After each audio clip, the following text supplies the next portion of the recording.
Starting a Shopify store feels exciting at first. You've got the name picked out, maybe a logo, maybe even a vision of waking up to sales notifications on your phone. But then reality kicks in. Building a store is easy. Building a store that actually works is where most people trip and fall. It's not that Shopify is bad, it's that new owners constantly repeat the same mistakes, and they don't even realize they're doing it until the money's gone or the traffic's dead. If you're about to launch or you've just launched, knowing what these mistakes are can save you from months of frustration. Before we dive in though, if you want to give Shopify a shot, there's a link in the description for their 3-day free trial, and if you do end up liking it, you can keep rolling for just $1 over the next 3 months. So don't say I didn't give you a heads up. One of the most common blunders is diving in without making sure people even want what you're selling. It's fun to brainstorm products and imagine your logo on t-shirts or candles, but if nobody cares, you've built a store around a dream instead of a market. You'd be surprised how many people launch full Shopify stores without ever testing the idea with a landing page, a few Instagram ads, or even a simple pre-order form. The result is predictable: crickets. The smart move is to validate the idea early. Test with a small batch, check Google Trends, or just ask potential customers. It's not glamorous, but it saves you from months of selling to nobody. Then there's the theme trap. Beginners love to get lost in the theme store, scrolling through nice demos and imagining how their products will look.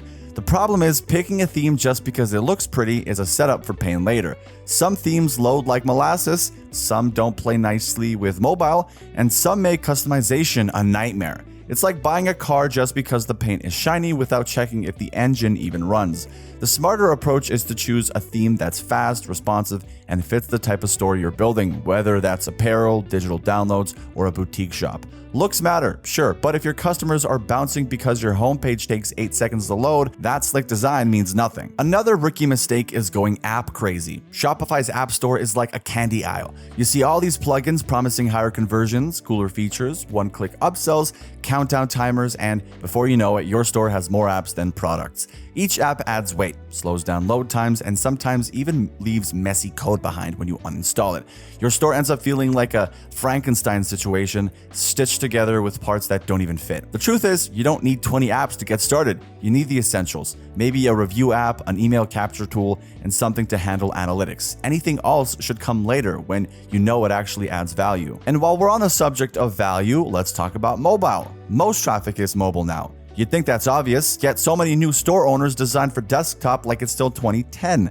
They'll obsess over how the homepage looks on their laptop, only to forget that on a phone the buttons are tiny, the images overflow, and checkouts feel like solving a puzzle. People leave the second the experience feels clunky. The solution is straightforward. Test your site on your phone, on your friend's phone, on any phone you can get your hands on. If buying something feels like a hassle, fix it before you worry about anything else. Even if you get people to stay, product pages are where most stores bleed out. Blurry photos, one-sentence descriptions, and no sign of reviews. This is where a lot of new owners completely drop the ball.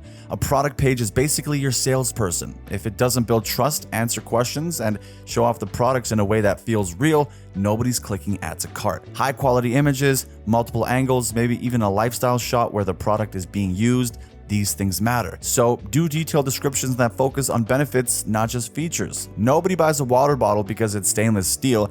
They buy it because it keeps their drink cold for 24 hours while they're out hiking. If your copy isn't making that connection, you're losing sales. Another trap is thinking ads alone will save you. A lot of beginners rely on Facebook or TikTok ads and completely ignore SEO. The problem with that is ads are a short-term play. They get your quick burst of traffic, but the moment you stop paying, the traffic stops. SEO, on the other hand, is what keeps traffic flowing long-term.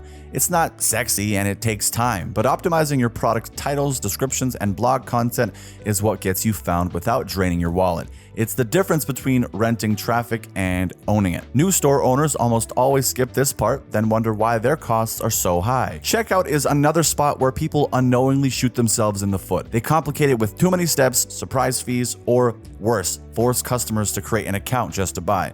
Nothing kills a sale faster than friction. The second someone sees shipping fees magically appear at the last step, they're gone. Keep checkout clean, simple, and transparent. Show costs upfront. But even beyond policies, a lot of stores just have no personality, no branding, no story, No trust signals, it's all stock photos, generic text, and vibes that scream dropshipper in disguise. Customers don't buy from faceless stores, they buy from brands they trust. A clear About Us page, consistent voice, reviews, maybe even a founder story.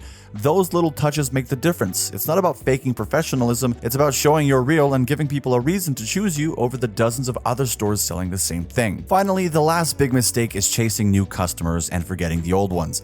New store owners pour everything into acquisitions, promotions, influencer shoutouts, while ignoring the goldmine of people who've already bought something. Retention is where the profit actually happens. Email marketing, loyalty programs, follow-up offers, even a simple thank you note can turn one-time buyers into repeat customers. If you're always chasing new buyers but never nurturing the ones you already have, you're stuck in a hamster wheel of constantly paying for growth without ever building a base. The truth is, almost every new Shopify store owner will make at least one of these mistakes. That's normal. But if you can avoid the big ones, launching without validation, bad product pages, sloppy checkout, you're already ahead of the curve. Building a store isn't about perfection on day one, it's about learning fast and avoiding the traps that sink most beginners. Shopify gives you the tools, but it's up to you to not shoot yourself in the foot. Alright, that is all I've got for today's video, folks. If you ever want to work with us or sponsor a video, our email is down in the description, and if starting your own store has been sitting in the back of your mind, there's really no better time to try it out. Shopify is running that 3-day free trial, and after that, you can keep things rolling for only $1 for the next 3 months. If you've got any questions, drop them in the comments, and if you enjoyed the video, consider liking and subscribing to the channel. At any rate though, thank you all so much for watching as always, and until next time, make sure to take care.